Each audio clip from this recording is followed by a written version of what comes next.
ನಾವು ಕೇಳಿದ ಸಂಗತಿಯನ್ನು ನಮ್ಮಲ್ಲಿ ಯಾರು ನಂಬಿದರು? ಯೆಹೋವನ ಬಾಹುವು ಯಾರಿಗೆ ಗೋಚರವಾಗಿತ್ತು? ಒಣ ನೆಲದೊಳಗೆ ಬೇರಿನಿಂದ ಹೊರಡುವ ಸಸಿಯಂತೆಯೂ ಬುಡದಿಂದ ಒಡೆಯುವ ಚಿಗುರಿನ ಹಾಗೂ ಅವನು ಯೆಹೋವನ ದೃಷ್ಟಿಯಲ್ಲಿ ಬೆಳೆದನು. ಅವನಲ್ಲಿ ಯಾವ ಅಂದಚಂದಗಳೂ ಇರಲಿಲ್ಲ. ನಾವು ಅವನನ್ನು ನೋಡಿದಾಗ ನೋಡತಕ್ಕ ಯಾವ ಲಕ್ಷಣವೂ ಕಾಣಲಿಲ್ಲ. ಅವನು ಧಿಕ್ಕರಿಸಲ್ಪಟ್ಟವನು, ಮನುಷ್ಯರು ಸೇರಿಸಿಕೊಳ್ಳದವನು, ಸಂಕಟ ಪಡುವವನು, ವ್ಯಾಧಿ ಪೀಡಿತನು, ಜನರು ಮುಖವನ್ನು ಓರೆ ಮಾಡಿಕೊಳ್ಳುವ ಧಿಕ್ಕಾರಕ್ಕೆ ಒಳಗಾದವನು ಆಗಿದ್ದನು. ನಿಜವಾಗಿಯೂ ನಮ್ಮ ವ್ಯಾಧಿಗಳನ್ನು ಸಂಕಷ್ಟವನ್ನು ಅನುಭವಿಸಿದನು. ಅವನು ಹೊತ್ತ ಹೊರೆಯು ನಮ್ಮ ಸಂಕಟವೇ ಹೌದು. ನಾವಾದರೂ ಅವನು ದೇವರಿಂದ ಬಾಧಿತನು, ಪೆಟ್ಟು ತಿಂದವನು, ಒಗ್ಗಿಸಲ್ಪಟ್ಟವನು ಎಂದು ಭಾವಿಸಿಕೊಂಡೆವು.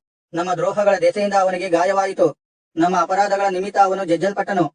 ನಮಗೆ ಸುಕ್ಷೇಮವನ್ನು ಉಂಟುಮಾಡುವ ದಂಡನೆಯನ್ನು ಅವನು ಅನುಭವಿಸಿದನು. ಅವನ ಬಾಸುಂಡೆಗಳಿಂದ ನಮಗೆ ಗುಣವಾಯಿತು. ನಾವೆಲ್ಲರೂ ಕುರಿಗಳಂತೆ ದಾರಿ ತಪ್ಪಿ ಹೋಗಿದ್ದೆವು. ಪ್ರತಿಯೊಬ್ಬನು ತನ್ನ ತನ್ನ ದಾರಿಯನ್ನು ಹಿಡಿಯುತ್ತಿದ್ದನು. ನಮ್ಮೆಲ್ಲರ ದೋಷಫಲವನ್ನು ಯೆಹೋವನು ಅವನ ಮೇಲೆ ಹಾಕಿದನು. ನಾವು ಕೇಳಿದ ಸಂಗತಿಯನ್ನು ನಮ್ಮಲ್ಲಿ ಯಾರು ನಂಬಿದರು? ಯೆಹೋವನ ಬಾಹುವು ಯಾರಿಗೆ ಗೋಚರವಾಗಿತ್ತು? ಒಣ ನೆಲದೊಳಗೆ ಬೇರಿನಿಂದ ಹೊರಡುವ ಸಸಿಯಂತೆಯೂ ಬುಡದಿಂದ ಒಡೆಯುವ ಚಿಗುರಿನ ಹಾಗೂ ಅವನು ಯೆಹೋವನ ದೃಷ್ಟಿಯಲ್ಲಿ ಬೆಳೆದನು. ಅವನಲ್ಲಿ ಯಾವ ಅಂದಚಂದಗಳೂ ಇರಲಿಲ್ಲ. ನಾವು ಅವನನ್ನು ನೋಡಿದಾಗ ನೋಡತಕ್ಕ ಯಾವ ಲಕ್ಷಣವೂ ಕಾಣಲಿಲ್ಲ. ಅವನು ಧಿಕ್ಕರಿಸಲ್ಪಟ್ಟವನು, ಮನುಷ್ಯರು ಸೇರಿಸಿಕೊಳ್ಳದವನು, ಸಂಕಟ ಪಡುವವನು, ವ್ಯಾಧಿ ಪೀಡಿತನು, ಜನರು ಮುಖವನ್ನು ಓರೆ ಮಾಡಿಕೊಳ್ಳುವ ಧಿಕ್ಕಾರಕ್ಕೆ ಒಳಗಾದವನು ಆಗಿದ್ದನು. ನಿಜವಾಗಿಯೂ ನಮ್ಮ ವ್ಯಾಧಿಗಳನ್ನು ಸಂಕಷ್ಟವನ್ನು ಅನುಭವಿಸಿದನು. ಅವನು ಹೊತ್ತ ಹೊರೆಯು ನಮ್ಮ ಸಂಕಟವೇ ಹೌದು. ನಾವಾದರೂ ಅವನು ದೇವರಿಂದ ಬಾಧಿತನು, ಪೆಟ್ಟು ತಿಂದವನು, ಒಗ್ಗಿಸಲ್ಪಟ್ಟವನು ಎಂದು ಭಾವಿಸಿಕೊಂಡೆವು.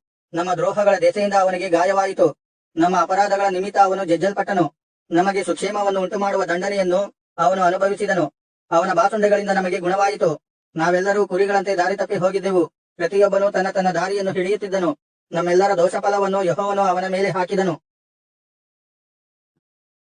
ನಾವು ಕೇಳಿದ ಸಂಗತಿಯನ್ನು ನಮ್ಮಲ್ಲಿ ಯಾರು ನಂಬಿದರು? ಯೆಹೋವನ ಬಾಹುವು ಯಾರಿಗೆ ಗೋಚರವಾಗಿತ್ತು?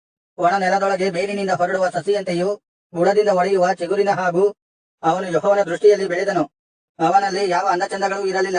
ನಾವು ಅವನನ್ನು ನೋಡಿದಾಗ ನೋಡತಕ್ಕ ಯಾವ ಲಕ್ಷಣವೂ ಕಾಣಲಿಲ್ಲ.